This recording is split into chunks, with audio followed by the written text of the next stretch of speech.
बिस्मिल्लाहिर्रहमानिर्रहीम। अस्सलाम वालेकुम। पिछले दिनों सऊदी हेल्थ और human resources and social development ministries की तरफ से कोरोना वैक्सीन काम करने के लिए ज़रूरी करार दी थी।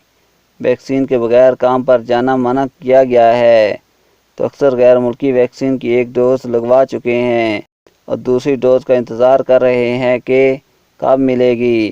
तो इसी बारे सऊदी हेल्थ मिनिस्ट्री डॉक्टर तौफीक अल-रबिया से मीडिया वालों ने वैक्सीन की सेकंड डोज के बारे सवाल किया है। तो पहले आप इनका जवाब सुने, फिर मैं इसकी वजाहत करता हूँ।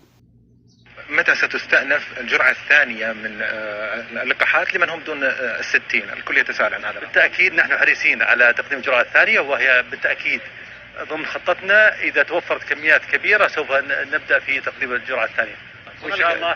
طبعا كما تعرفون اللقاحات فيها تحدي عالمي، وكل الدول حقيقة تتسابق على حصول اللقاحات. المملكة وقيادتنا حفظها الله كانت حريصة على اللقاحات ذات المفعولية العالية واللي تحقق سلامة الناس بفعالية عالية، والحمد لله رأينا أن المملكة من الدول الأولى التي قدمت لقاحات للمواطنين والمقيمين بسواسية، ولا زالت القيادة وكلنا نعمل إن شاء الله استكمال اللقاح. इसमें उन्होंने कहा है कि दुनिया के सारे मुल्क कोशिश करते हैं कि सबसे पहले इन्हें वैक्सीन मिले।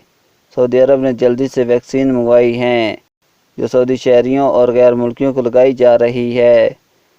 सेकंड डोज के लिए वैक्सीन के वाफर मिकदार का होना ज़रूरी है ताकि मुआशरे की एक बड़ी तादाद को वैक्सीन दी जा सके।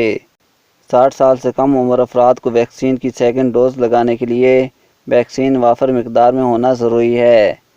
पहले कोशिश की जा रही है कि मुआशरे की एक बड़ी तादाद को सिंगल वैक्सीन दी जा सके। वैक्सीन की सेकंड डोज लेने के बाद मुमकिन है कि सफ़र के लिए ज़रूरी PCR की ज़रूरत ना पड़े। ऐसे अपडेट से बाखबर रहने के लिए चैनल को सब्सक्राइब ज़रूर करें।